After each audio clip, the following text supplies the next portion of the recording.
Good evening, everyone. Welcome to the Midtown Scholar Bookstore. My name is Alex. I'm the program director here at the Scholar. Thank you for joining us this evening. We're happy you're here with us, and we hope you enjoyed tonight's event with Jeff Shaara. Before we get started, I have some quick housekeeping notes as always.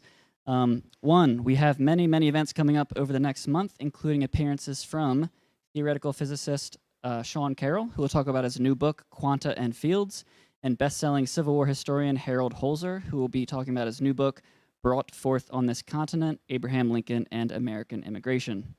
Please visit our website for more information, and as always, stay tuned to our social media pages, e-newsletter, and take an events flyer as you leave. Lastly, we encourage you to come away with a signed copy of The Shadow of War tonight. We also have copies of Jeff's previous books available for purchase, and Jeff will be sticking around afterwards for a book signing and personalization.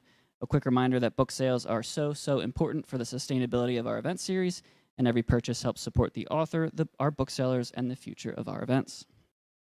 At this time, it's my honor to introduce our speakers. Karen Hendricks is a lifelong journalist based in the Harrisburg area. Her work, which spans newspapers, radio, television, podcasts, and magazines, has garnered nearly 20 journalism awards over the years.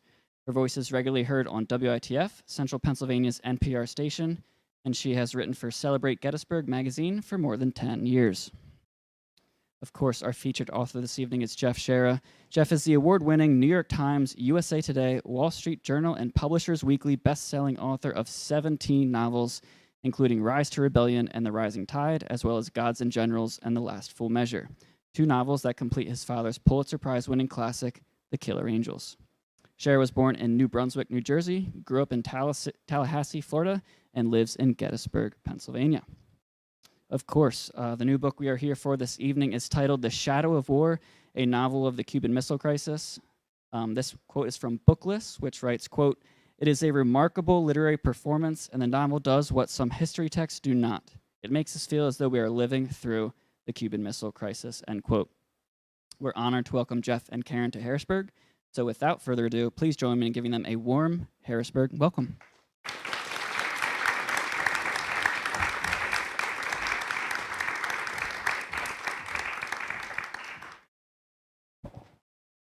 Thank you for coming. Ugly day, you could have stayed home. Oh, likewise, it's wonderful to see you all here tonight, and what an honor. Jeff and I have spoken before, and always an honor to speak again, so I look forward to our conversation tonight. Congrats on the new book. Thank you. And double congrats, because I understand it's being released today. Today's the day. What an honor. What I love, I've been getting emails from people today and my website and so forth. People have already read it. I mean, that's impressive. They're fast readers. Yeah, that's great. Well, I don't mean to call out Alex, but I whispered something to you during his lovely intro. I asked him if he was correct in saying 17 books, because I thought this was book number 20, and you confirmed it was. So sorry, Alex, correcting you. And so with this being book number 20, again, congrats. Thank you. That's a wonderful achievement. And does it still get exciting? Are you still thrilled? Do you have butterflies by the time you're on book number 20? What are you feeling today? The butterflies aren't there so much. I've always been able, for whatever reason, my mother used to call me a natural at just speaking to audiences. I mean, I've spoken to huge University of Delaware commencement, 23,000 people, and I haven't had a problem with that. So there's really no butterflies. If anything, the biggest nervousness is this book going to be any good? Because, I mean, I'm riding a nice wave. It's been a nice 28 years. And I'm wondering if, everybody at the end of the day is going to have that one clunker. And, is this it? And then, of course, then the publisher says, okay, you're done. We're not interested in, publishing anything anymore. So that makes me more nervous than doing something like this. I like this. I like talking to people. I like questions. And to me, this is fun. Yeah, well, don't jinx yourself. And by book number 20, I don't think you're bound to have a clunker. No, I don't know that that logic applies. I mean, Well, in this book, you tackle the topic of the Cuban Missile Crisis. So let's start there. What compelled you to write about the Cuban Missile Crisis? one of the problems I've had as I got into World War II, I mean, 6 books on World War II and Korea. I found living veterans, and now there are not very many of them. Some of them, and a lot of the actually people that I did talk to are gone, which is heartbreaking because they were extremely useful to me and helpful to me in writing those stories. When I started thinking about, well, maybe I don't need that person. What about me? I mean, I was there. I was 10 years old, and I can remember all of the things that happened. I remember the terror. I remember being in school when they had us do duck and cover. And some of you heard, some of you know what that means. Some of you probably have heard it.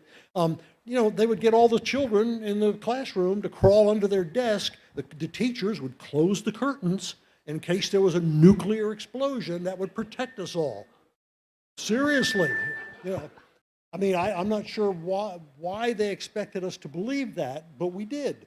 We did what we were told. So things like that. I remember Kennedy's speech on television. I remember my father coming into the house in a panic, saying, "Quick, turn the TV on. Kennedy's talking. He's going to declare war." I mean, nobody knew what was going to happen. And living in Tallahassee, Florida, I remember the convoys of trucks coming through, the troops coming through, headed for Key West, for MacDill Air Force Base in Tampa, for Orlando, and they came right through Tallahassee. Before the interstate was there. They came right through Tallahassee. And I mean, for like 3 days, it was just this constant flow of the green trucks. All of that, and then the neighbor with the fallout shelter. I love this because there's a certain kind of person thinks that's a good idea. And when you're talking about a box of cement blocks, maybe 10 feet square, underground, where you'd be protected, and you take your whole family down there, so they'll all be protected, and you have a pump, a hand-cranked pump, to bring air into this. And because it was that era when, coming out of the 50s, and we were very prudish, very few people talked about, how do you go to the bathroom? Yeah, I mean, and of course, then the other thing was, well, if you go down and the joke was make sure you don't forget your can opener, But the other thing is, okay, let's say this works. How long do we stay down there? A year? 1,000 years? I mean, nobody knew. So, I mean, all of this, that kind of irrationality and sort of goofiness was very real, and people were terrified. And people didn't know, what was going to happen. What I like about this book is that you get the other side. Because in the Soviet Union, they didn't know what was going to happen either. And, somebody said to me a couple weeks ago that growing up, you always heard that Khrushchev was the bad guy. He was evil. Khrushchev's got people in the Kremlin who are looking at him saying, "What are you doing?" And other people who are saying, "Yeah, let's launch a first strike." Don't think that was unique to the Russians. We had the same thing. We had, some of the Joint Chiefs of Staff, thinking, well, hey, this is our chance. We should go ahead and launch the missiles and take care of this. A winnable nuclear war. They were putting that idea out there that, you could win a nuclear war. We might lose 20 million people, but they would lose more. And I mean, the insanity of this it seems sort of silly now. Very real at the time, and nobody really knew how it was going to end. Now, one of the things about this book is history is what it is. We know how it ends. We did not blow ourselves up. Spoiler alert. Spoiler alert. But that's the point, is we know how it ends. My goal as the writer was to make it interesting and to make it suspenseful, that even if you know how it ends. The reason I did this, I got a review once It's about my second book on the American Revolution, The Glorious Cause. And the review, it was a great review, and the review said, that they were caught off guard by how suspenseful this story was. The American Revolution. Do you not know how it ended? So good. That was a lesson. If I can do that, then I've succeeded. If I can make you interested and get into it, then I've done a good job. I did read the book. I didn't speed read it today, thanks to your publisher. I was given a copy a few weeks ago, so I have read it. And it is suspenseful. And you build chapter by chapter, and you examine the whole Cuban Missile Crisis in detail through the eyes of a number of characters. You've already mentioned Khrushchev. Of course, the other major players are JFK, as you have pictured on the book jacket, his brother, Bobby Kennedy, who was Attorney General at the time, and some lesser-known characters, which we'll get into in a minute. But you alternate, and it's a very layered, it is, I would say, very suspenseful in that way. It definitely builds, even though we know where it's headed. There are so many details that I assume the general public really doesn't know. No. But talk to me a little bit and explain to people, this has really become, is it not, your signature style, to write in this way and to write in a very character-driven way? Well, I have to say that style was invented by my father. If you've read a book, and so all the nods, I love the nods, thank you. If you read The Killer Angels, which, by the way, I have to say, this year, Killer Angels is 50 years old. They're putting out a special 50 anniversary edition. They actually had me write an introduction, which I had not done before. It's coming out sometime this summer. There's going to be a new hardcover with a hardcover and a paperback. And the thing that is important to me is, my father's not here. My father's not here to enjoy this because he earned it. So I'm the beneficiary of his absence. But what the Killer Angels does is take you to the Battle of Gettysburg and through 4 principal points of view. Nobody had done that before. He moved you through the timeline by going back and forth to different characters.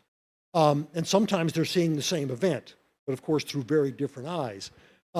I started doing that immediately. When I did Gods and Generals, which is my first book, I did exactly the same thing. The only time I've gotten away from that is my book on Teddy Roosevelt, The Old Lion, where it's just from Teddy's point of view. And that's the only time I've done that. Now, and going back and doing this again, you need that. You need the different points of view. You need to have what are the Russians thinking? I mean, what's going on there? What's going on in Cuba? I mean, that's kind of important too. So you need all those different points of view to tell you the story. So I got very excited by that. And there are some minor characters, but like you say, the major characters, Bobby Kennedy, who talks. I wanted Bobby Kennedy as the voice, as the point of view, and not JFK. JFK is too complicated. I mean, there's a lot of stuff about JFK, and I didn't want to get into that. So Bobby is the character. And then Khrushchev, I have Khrushchev's memoirs, this thick, incredible book. So he's on the other side. And, there are other, I don't know if you want to, if I'm taking your thunder here, but you were going to ask me. It's your book. Okay. There's a name nobody's heard of in this room, General Plyev.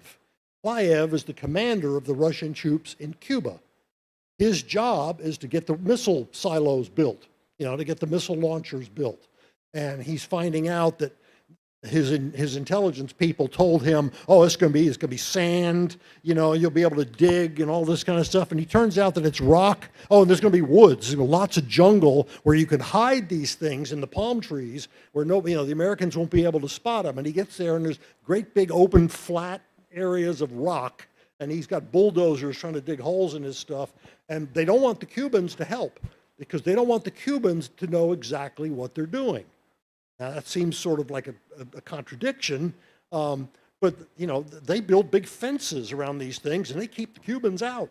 So Cubans are up there literally doing this on the wire fence, trying to see what's going on. Well, that's, Playev's job. He's got to deal with all this. There are two smaller characters. This is historically accurate.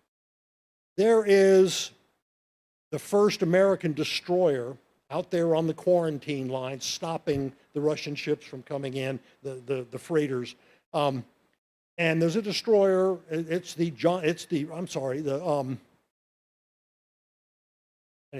Kennedy destroyer. And Joseph P. Kennedy is the name. So in Washington, they're sort of remarking on the irony of that's that their father's name is on the destroyer. And the job of this destroyer is to stop a ship. They give them the word from Washington, okay, here comes one, stop him, board it, inspect it, make sure they're not carrying, missiles or anything else like that. Well, the ship is not a Russian ship, it's a Turkish ship. And the captain of the ship, he said, well, what are you stopping me for? Well, another destroyer pulls up on the other side and said, we will board you and we will inspect you. And the guy's like, okay. So they find out it's a bunch of truck parts and all that kind of stuff. And, and then all the sailors, or 6 sailors, go over from the destroyer. They're all talk about sweat. The captain orders them to put on dress blues, or dress whites, rather, I'm sorry. Look your best, because, you're liable to start World War III and you want to look good doing it. So, there's that whole thing, and if anything is suspenseful, that particular episode is, because anything could happen. The other part of that is they find out there's a Soviet submarine on its way, coming close. They don't know what's that guy's orders. Is he supposed to take out these destroyers? We don't know. So, all of this is adding to the stress factor of what's going on with these American sailors. The other character, and this is absolutely historically accurate, there's a Soviet submarine out there kind of cruising around on at the outside of the blockade, and the captain is a real, he's kind of a hard-nosed guy. He can't raise his base back across the ocean on their radio. And, they've come up on the surface, they're trying to get the radio to work, it won't work. They can't raise anybody. This captain convinces himself the war has started. The reason I can't raise anybody, they're dead. The bombs have started to fall. He puts himself back under the water and decides, I've got to, there's some American ships out there. He's got nuclear torpedoes. Pretty impressive. How that ends up, and why he doesn't start World War III is a part of this book. And I realize I'm stopping short here because I realize, because my wife gives me grief every time when I do this, is I'm telling you the whole story of the book. And I learned a long time ago that if I do that, and I'm really good at it, there's no reason for you to buy the book. So, and they'll get mad at me here in the store. But, the other character is a family in Tallahassee, Florida, professor at Florida State with his 2 kids, young daughter, slightly older son, and they're the ones going through duck and cover. They're the ones seeing the convoys go through town, and he's turning on, seeing Kennedy on TV, telling the Russians to get out. They're just people, and people like us, and they have no control. They don't have any inside information. All they know is at any minute it could be the end of the world. That character, I needed that to sort of go through the whole story, to sort of give it some grounding. It does give the book much levity. That was the word that came to mind. But I want to focus in on that character a little bit because I suspect that it is your family. So talk to us. I'm not going to tell you.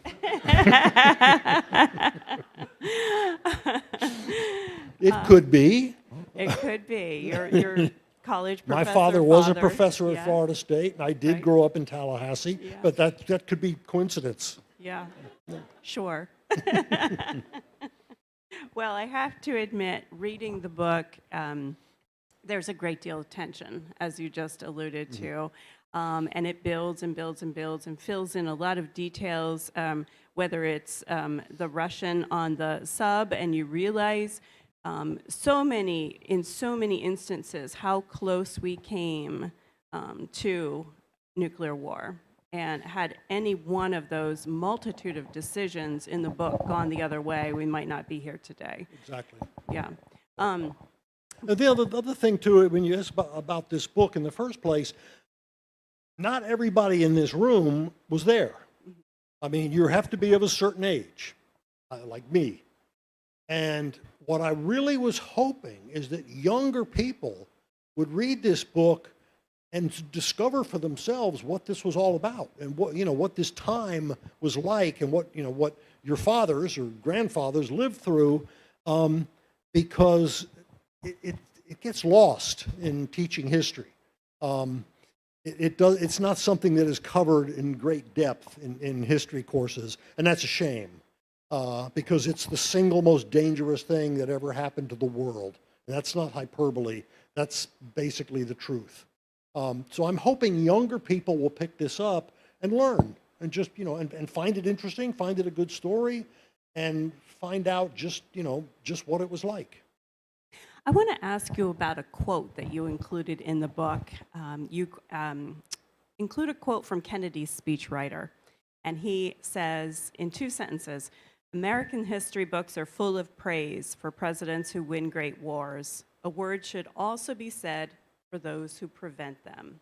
Yeah, that's an accurate quote. So- I love that. So do you think that JFK got credit then or gets credit today for playing this role and averting what could have been just a consequential tragedy? Well, he had his executive committee, and this is like about 15 guys, including Secretary of Defense, Secretary of State, his brother, a bunch of people, CIA and the Joint Chiefs, and so that they meet every day, twice a day, while this is going on.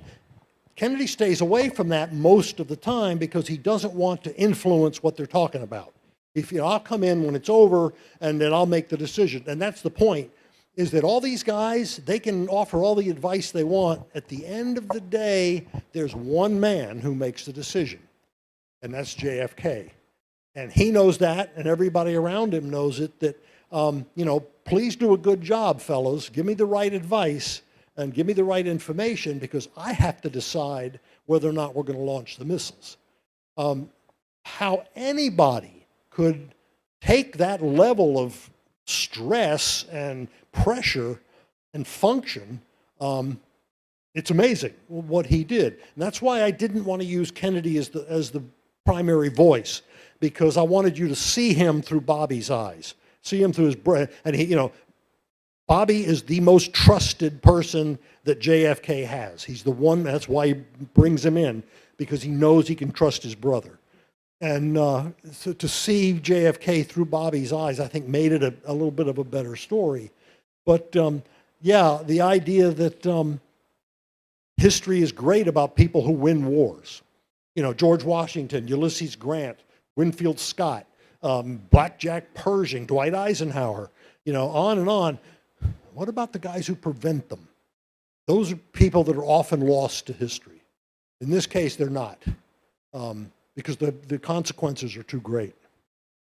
I want to go back to Khrushchev, and you mentioned reading his memoirs, because I thought, now I am not a scholar of history, I appreciate history, so I've not read a lot previously about Khrushchev in particular, but I thought you did a wonderful job of humanizing him, and I don't know if that has really been done before. How difficult or challenging was it for you to help us as readers see this conflict through the enemy's eyes? Yeah, I mean, that was really important because, as I say, he's a cliche to a lot of people. He's the bad guy. but in fact, he's got a wife. They're not married. They're together for 40 years. And he's got a grandson who's, little kid just born. So he's looking at the world blowing up in the same way that anybody in the United States is. I've got a family here. I don't want to see this happen. He's not just a warmonger. He's a three-dimensional human being. And, there are times when he goes to his Dhaka, which is out in the boonies, kind of like his getaway place. And they're walking along the shore of the Black Sea with his wife or with his best friend. And they're, and he's looking out across the water. And he says, over there is Turkey. That's where the Americans have their missiles. There are American missiles in Turkey. Why should I be comfortable with that? Which is what gives him the idea for putting the missiles in Cuba. I mean, it's like, and how dare the Americans get upset by that? That's the Russian argument, is that what right do you have to tell us we can't put missiles in Cuba? You got them in Turkey. You got them in Italy. They're right there, all around our part of the world. Good point. So, they have to deal with that, and they have to figure out how to settle that particular argument and make everybody happy. At the end of the day, I mean, Khrushchev is a three-dimensional character. He's got people in the Kremlin who are peaceniks, who, are begging him, please don't do this. He's got the warmonger, the marshal, who's a veteran of World War II, who's, wants to launch the missiles. Got the same problem that Kennedy's got. Same situation. Most people don't realize that. I think people don't study that part of it. His son is there. His son, by the way, Sergei, passed away a couple of years ago. Lived in Rhode Island. He was an American citizen, and he's the one who smuggled out of the Soviet Union the manuscript for Khrushchev's memoir, because the Soviets didn't want that out. And Sergei got it out, and it's printed in English. It's printed in this country. So we owe a thanks, to Khrushchev's son, who also had the child, the grandson. So it's complicated. It's more than just a shoot 'em up. And I really try to, I'm kind of push that on you, because I'm really trying to get that point across, that this was a difficult time. And, those of you who didn't live through it, I hope you learn, because it really matters. Yeah, that leads right into my next question. What do you think is the lasting legacy or the lessons learned having done all this research and put the book together? Well, the legacy of Kennedy, you think, JFK? Because I can tell you that.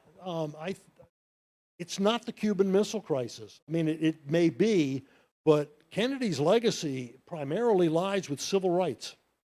When LBJ takes over, when Kennedy's assassinated in '63, and LBJ comes in the following year, they've signed the Civil Rights Act because LBJ rammed it down Congress's throat.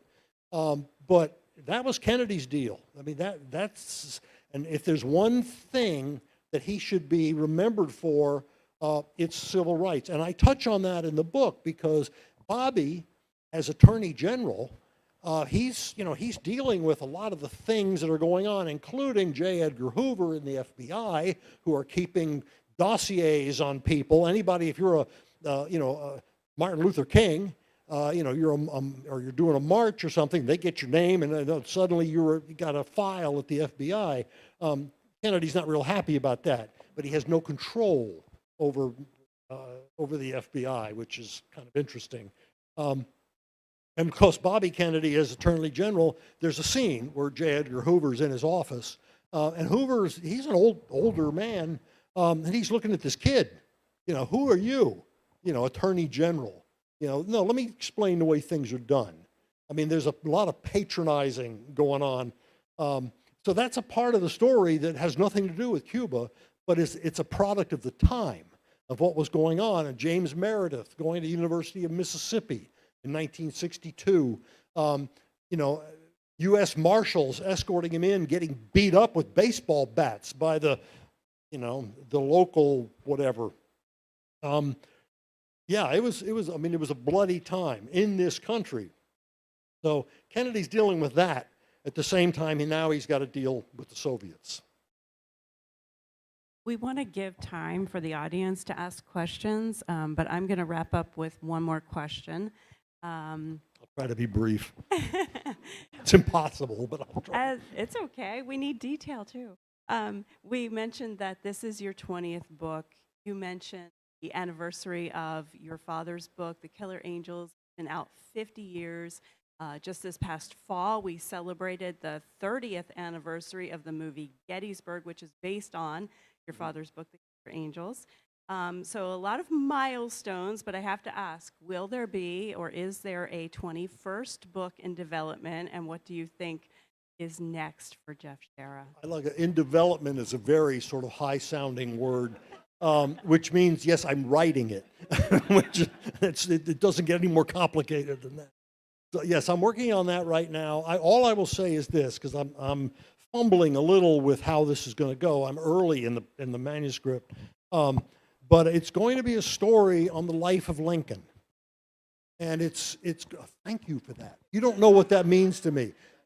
That sounded like approval. When I was talking about Teddy Roosevelt, because that was a real departure for me, and I'm going around to audiences like this, and I would say, I'm doing a book on Teddy Roosevelt, and I would wait. And I got that, which is terrific, because if I'd have gotten the, like, oh boy, now I'm in trouble. So thank you for the positive thing. I don't know all the ins and outs of the story. Like I say, I'm at the very beginning of the manuscript.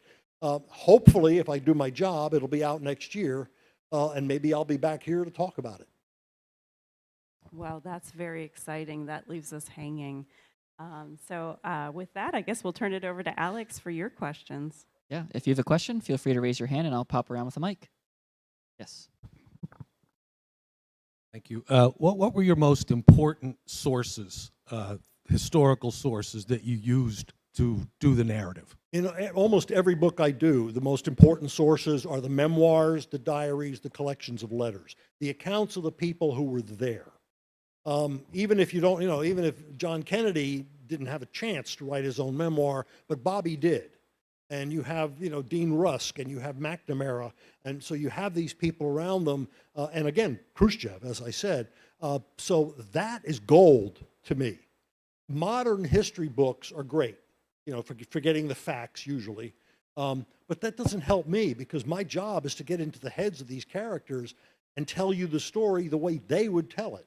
And the only way I can do that is by getting to know the characters, by hearing their own words. So in this case, I mentioned a few names.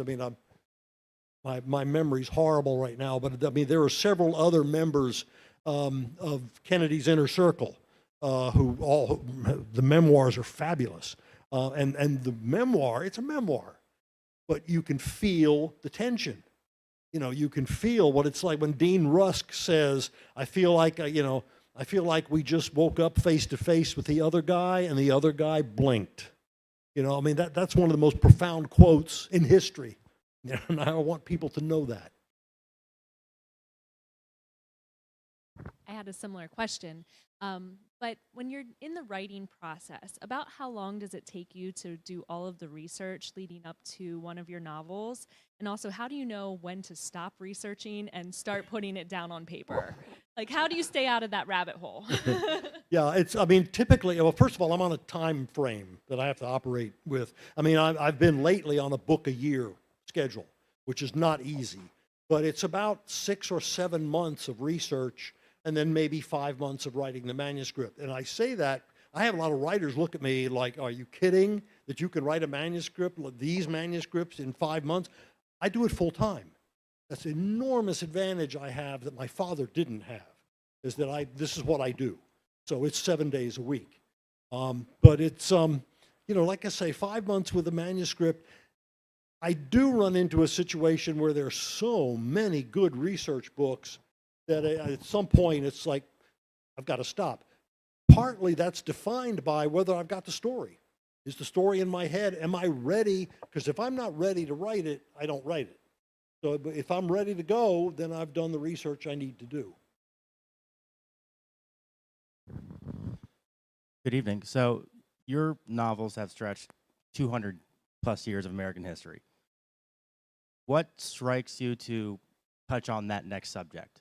So you said your next book is on Lincoln. So what led you to decide to touch on that subject where this year's Kennedy, year before that, Korean War? First of all, the war books, which that's what I'm known for primarily, is I did however many, they're all, American Revolution, Civil War, World War II. My publisher and I discussed getting away from war books, that it becomes sort of redundant after a while. And people have said to me, oh, because I did Pearl Harbor and Midway in the Pacific, and like, oh, you need to do like Saipan and Guam and Guadalcanal. And, and the problem with that is every one of those stories, they begin to sort of sound alike. I mean, the plot is basically the same thing. That's not interesting to me. I mean, I want to do something that's more of a challenge, which was Teddy Roosevelt was the book that set that up. But now that I did that, and my editor and I sat at his desk in New York and agonized over the names of people that we could do like we did Teddy. Mark Twain. Mark Twain's great. Read his writing, but he's miserably uninteresting as a human being. I mean, just read his writing. I mean, that tells you what you need right there. I mean, there are a bunch of them. Thomas Edison, Henry Ford. Henry Ford's a Nazi. I mean, yeah. So then the idea of Lincoln, it's like, I think this may work. Now, I've had people say to me, oh my God, do we need another book on Lincoln?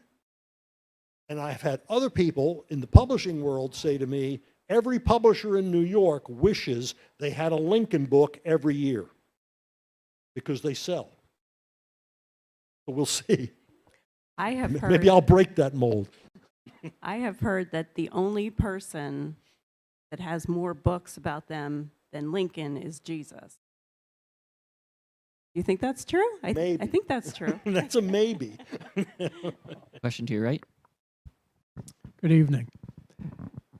There are two characters from the Cuban Missile Crisis that I wonder if you touched upon. Adlai Stevenson and his confrontation with, I think, was Andre Gromyko in the United Nations. And then the other gentleman, this one, I cannot remember his name, but I believe he was an ABC News reporter. John Scally. John Scally, that's right. Yeah, they're both in the story. Stevenson is a really interesting story. He was the United Nations ambassador, for Kennedy, and he's a very peace-loving guy. He's not a hawk at all. So he's looking for any way possible. Let's just settle this. Let's make friends, and have this go away. But in the United Nations, he does something extraordinary, and it was on TV, and I saw it live, and I remember that, and it's in the story. And I'm not going to tell you because I give away too many things. But he does a remarkable thing at the UN, and he earns his stripes there. Yeah. Other questions? Yep.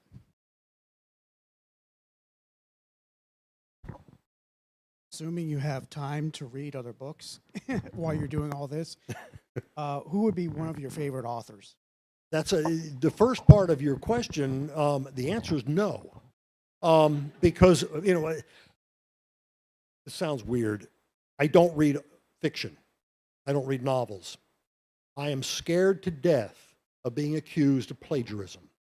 And if you write a novel and I read it and I pick up a single line of your dialogue, it sticks in my head and later on comes out in my book, that's the pure definition. And that could cost me my career. So I'm a little bit overly paranoid about this, but it's necessary for me. And the books I read, you should see the stack of stuff I've just read for Lincoln. Actually, including Harold Holzer is going to be here. I've read his book. I've read a bunch of his books. That's my reading. If you talk about who's my favorite author, I have to think about people like Ulysses Grant. His memoir is wonderful. Benjamin Franklin's autobiography. That's what I get excited about.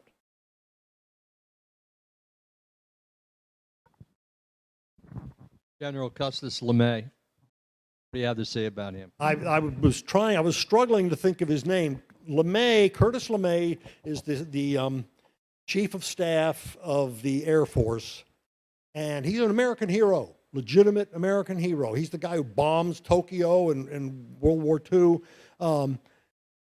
He wants to launch the missiles, and and Kennedy's like, how do I deal with this guy?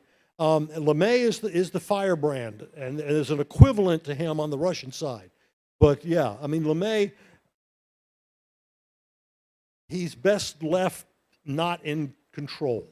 I'll put it that way. The questions?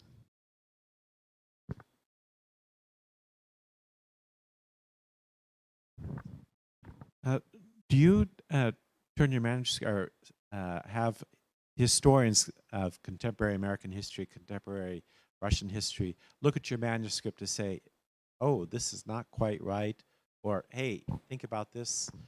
No, actually, a lot of historians, I mentioned Harold Holzer, the Lincoln historian, he's a good friend. And most of the historians, including particularly the Civil War guys, because there's a bunch of those and they're very familiar with my work because of my father.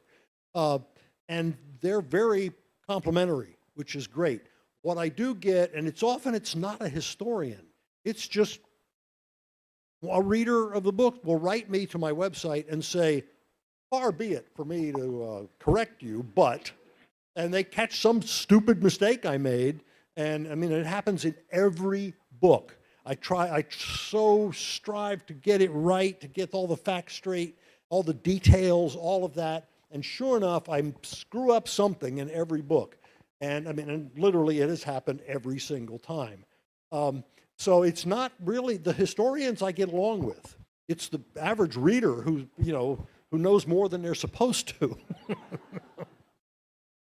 that bother you? I think we've touched. Oh no! In fact, people assume I'm offended.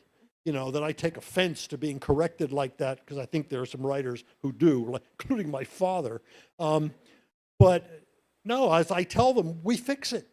I mean, when the paperback comes out, I mean, if we can go in there and straighten out my screw up, or the color of the plume in Jeb Stuart's hat. It's not black, it's white. But we changed that. I mean, that was easy enough. So, I mean, no, I appreciate, plus it's compliment. I appreciate the fact that people are reading with such care that they will catch something like that. And they have so much interest in the subject that they bother to pass it on to me. That's a good thing. I have not so much of a question, but more of an observation that I lived through this. I was a sophomore in college in 1962. And I'm just totally thankful that we had Kennedy and Khrushchev, two men who had military experience, who lived through the Depression. They had a lot of gravitas, and my question today, basically my concern is, given this instability of the world today, and the actors we have in Russia right now, and in our own government, and potential government coming through, I'm not that confident that we're going to be able to handle a situation like this again.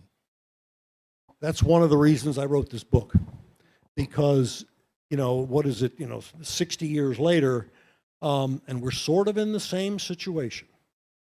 And if like 200 million people read this book, then maybe they'll learn something and maybe they'll pay attention. But your point is well taken. I thought about that through this whole process. Hello. So a question. So especially now that you're writing about like people that are actually like still alive and stuff like that.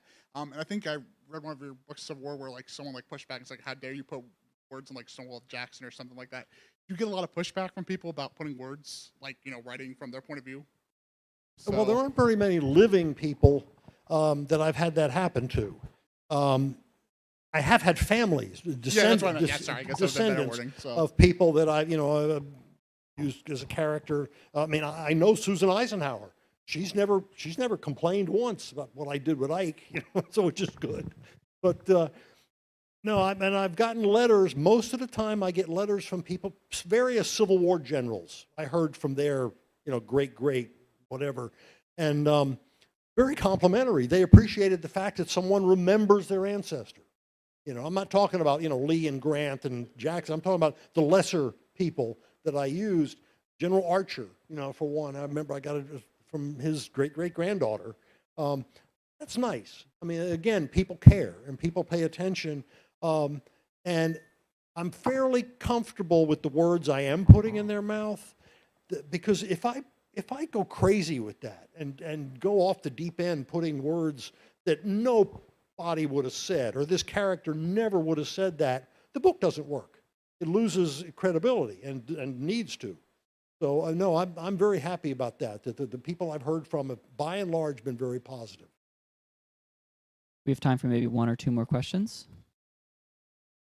In doing your research, did you consult or read Michael Beschloss's book, The Crisis Years, Kennedy and Khrushchev? Because it's a book that when I read it, it took a different tack and almost blamed the Kennedy administration and Kennedy for causing crisis after crisis, beginning with the Bay of Pigs. Well, the answer is no, and I'm familiar with the book. I would argue with Beschloss. We could sit right up here, and I would debate his every point. First of all, Kennedy is not totally responsible for the Bay of Pigs. Eisenhower is. Eisenhower did all the planning. The CIA did all the planning. The CIA advised Kennedy, okay, we're ready to go. This is going to work. It's going to be great. And Kennedy said, I'm new in office. What do I know? I mean, he had been in office 2 months. So he gives the go-ahead. So he gets the blame. And he knows that. I mean, he acknowledges that. To say that Kennedy causes all the crises, I think, is overstating it, and Beschloss probably doesn't go that far. But no, I would debate several of those points. We have time for one more question.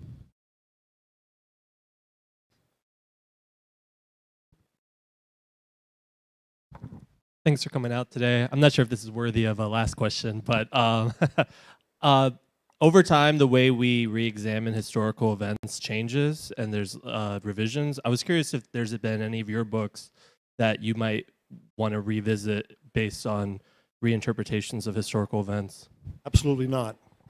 And there's a good reason for that. I mean, because of the kind of book I'm writing, unlike Beschloss, I mean, where you're taking an event and analyzing under a different light, and then 20 years later, a different light then.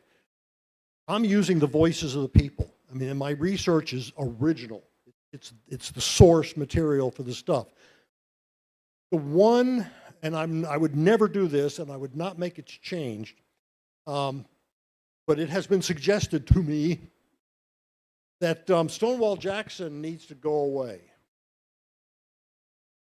No.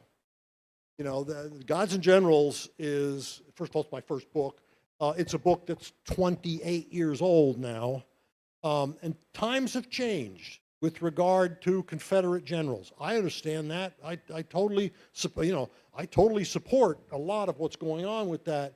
But to go back and change a book, why would you do that? If you don't like the book, don't read the book. But to refashion the book to fit a modern standard, what does that mean? 10 years from now, there's a new standard, and I got to write it again? No, I won't do it. I don't apologize for the fact that Gods and Generals has Robert E. Lee and Stonewall Jackson and Jeb Stuart in it. It's the history. It's what happened. You may not like what happened. You may not like who was making it happen. I get all of that. But the story is what it is.